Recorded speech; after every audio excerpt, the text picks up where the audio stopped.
Welcome to the License to Lead podcast. I'm Patty Fay.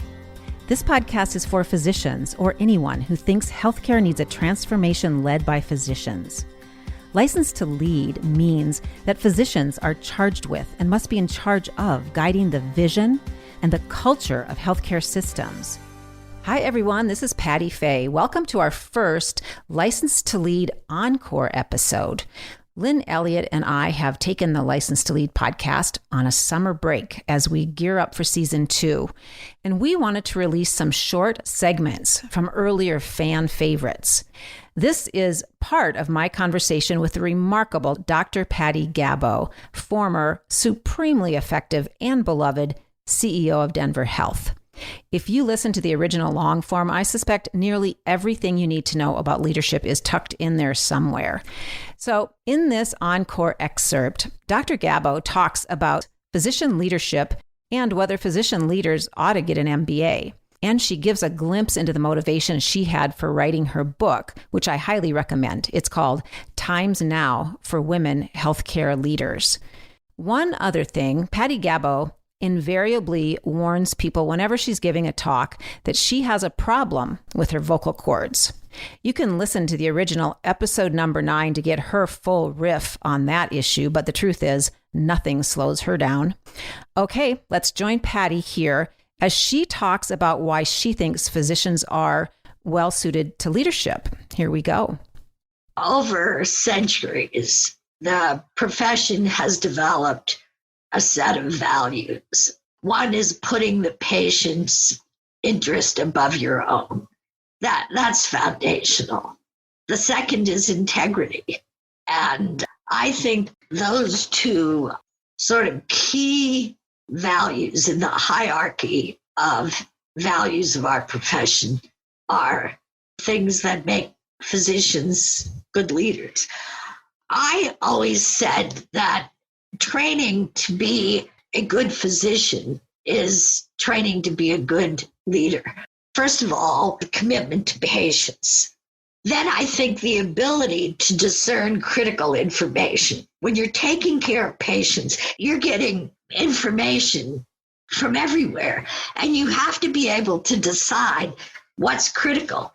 The same is true when you're running an organization. Even if you're not the CEO in any leadership position, you're going to get a lot of data, and you have to be able to decide what's critical. You can't deal with everything. The other thing is to be clear-headed in a crisis. We go to a cardiac arrest, we don't decompensate. And you can't decompensate when they call you and say, we have opposing gang members in the ED, or the whole IT system has just gone down, or we have a case of Ebola. You can't lose it.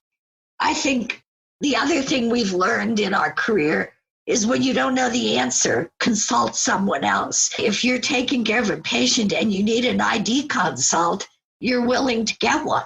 And I think the same is true in leadership. There's no way you'll know every answer to every question. You have to be able to feel quite comfortable lifting up the phone and calling someone, or Zooming as it is today. I think the other thing that we learn as physicians is making decisions with incomplete data. When was the last time a doctor had all the data they wanted to make a decision? Like never. Mm-hmm. And the same is true in leadership. If you wait to make a decision until you have every relevant piece of data, you will never make a decision. And I think our structured approach that we've learned in approaching a patient, that's how I manage leadership problems.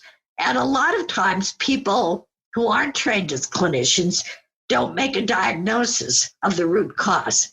I talk about the tacit knowledge that physicians have from coming up through the ranks. What role do you see for that tacit knowledge? Do you buy into that idea that that knowledge gained helps you make decisions? Absolutely, because what we've lost, I believe, in healthcare is the understanding that this is about taking care of patients. That's why we exist. And I think the one challenge for physicians often may be that we're used to dealing with the patient in front of us. But once you become a leader, you have to make that jump from the patient in front of you to the population you're responsible for. And that is a jump. But I think keeping the bedrock that it's the same issues, just now at a different level. So, yeah, I agree with you. What often administrators lack are those things. They've never been at the bedside of someone who's dying. They've never been in a clinic where someone can't afford their medicine that they need to stay well. They've never seen suffering up close and personal. When I was chief of medicine, I always did new orientation with the residents and the medical students. And I used to tell them, you have a tremendous opportunity here at Denver Health to see the other America firsthand that leaders in other industries never see. A banker doesn't see this. An architect doesn't see this. You get to see it. And then what has to happen is you have to decide what that means to you in your life. And so I think it is, particularly in a safety net, seeing up close and personal what it's like to be ill in this country. Mm-hmm. Yeah. And that's what we're about. Mm-hmm. What do you make of the fact that for some reason in the profession of medicine, as opposed to other professions, we only lead about 5% of hospitals and healthcare systems? Physicians only lead about 5%, and business trained folks come in and lead the other 95% or so. What do you make of that? I don't think it's good. That's what I make of it. I also have had discussions with people at business schools, a number of them, saying, why do you think that there is so much training in healthcare administration or MBA for physicians who want to go into leadership, but where's the clinical training for administrators who want to go into leadership? And one of them from a very prestigious school, which I won't name, said, well, administrators pick that up. And I said, well, so I can't pick up how to read a balance sheet, but someone can pick up what it means to care for someone who's sick. I don't get it. And in the book I just wrote, I have a whole list of things administrators should do in the absence of formal training to be able to really get a sense of what is this that we're doing in healthcare. Right. It's not an industry. We don't have customers. This is not transactional. We have that fiduciary responsibility, which is what you referred to, meaning that we are obliged to put the needs of the patient in front of us ahead of ourselves. So did you consider getting an MBA? No. Do you recommend that physician leaders, up-and-comers, get an MBA?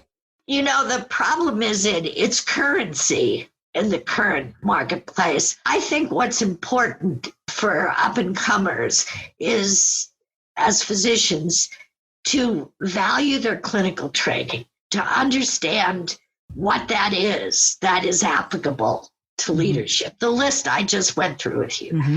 Second is, a lot of times they're uncomfortable with the financial part. So if they need training in that, get some training. I don't think you need an MBA to read a balance sheet or to understand cash flow or prioritizing capital. But I do think that it does give people some confidence, particularly women who may not have confidence in the first place about leadership, to get some training around where they feel their areas of weakness may be.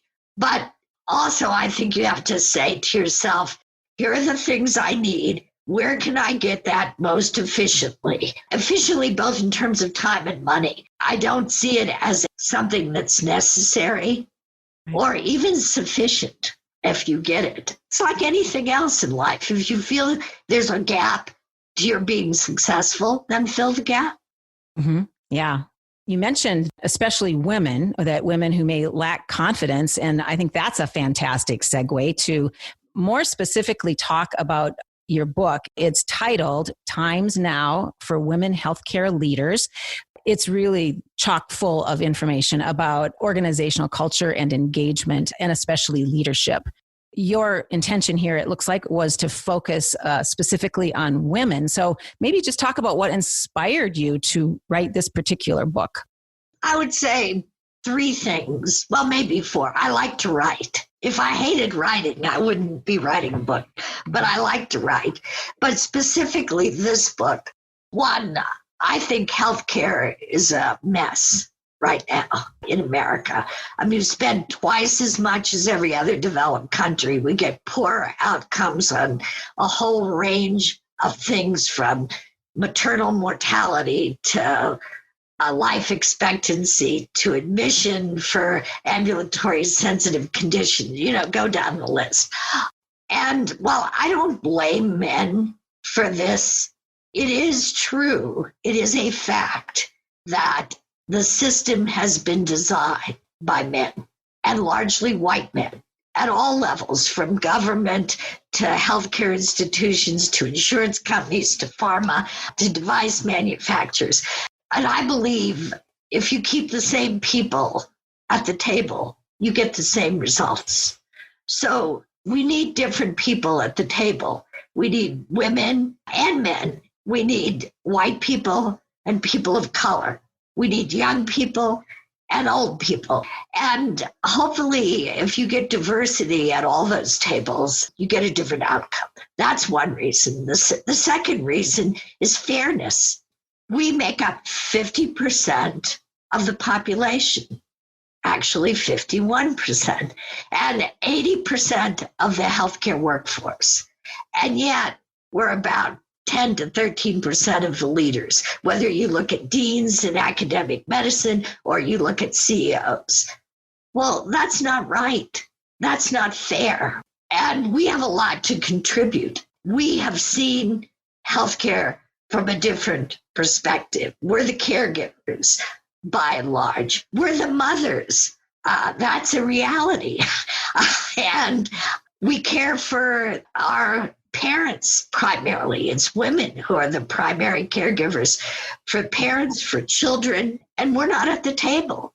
When the Republicans in this Congress were looking at redoing the ACA, there were no women in that group. Really?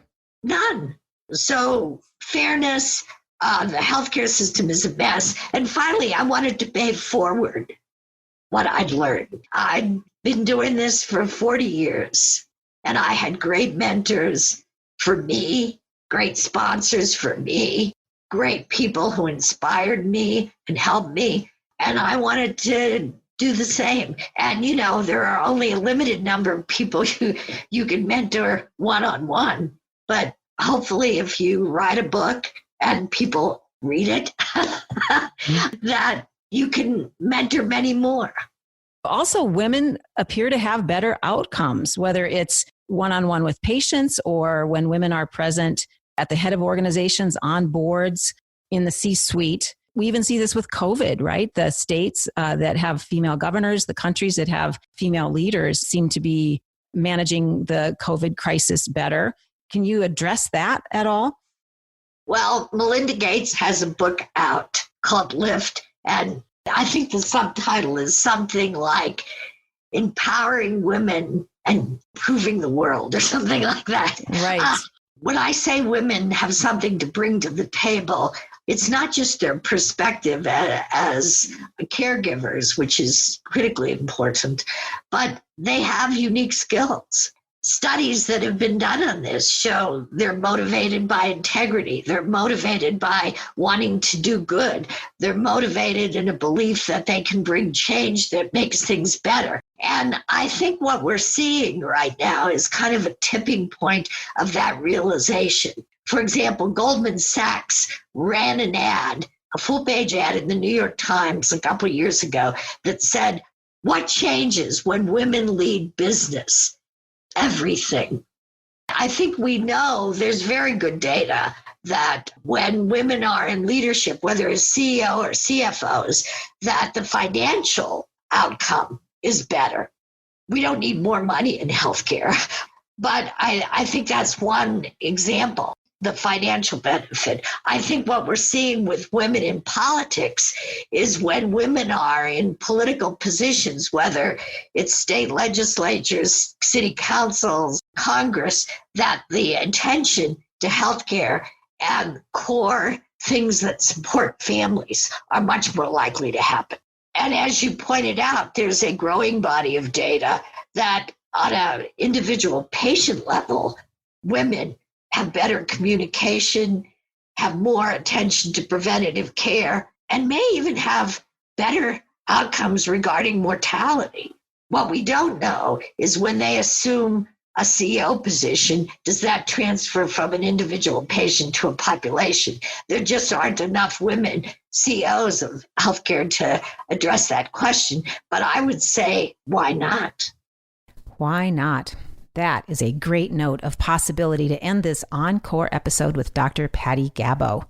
Speaking of possibilities, she just might be considering writing another book. If you have some ideas or suggestions or questions for Dr. Gabow, send them to me. I'll invite her back on the podcast and we'll pry these answers and ideas out of her. I'd like nothing more than an excuse to do that.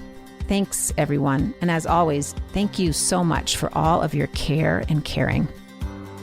Thanks for listening to the License to Lead podcast. Be sure to visit licensed2leadpodcast.com to join the conversation, access the show notes, and sign up for our newsletter. Leave us a message with your provocative question or your thoughtful comments. You might inspire a future episode of the License to Lead podcast. Thanks so much, everyone.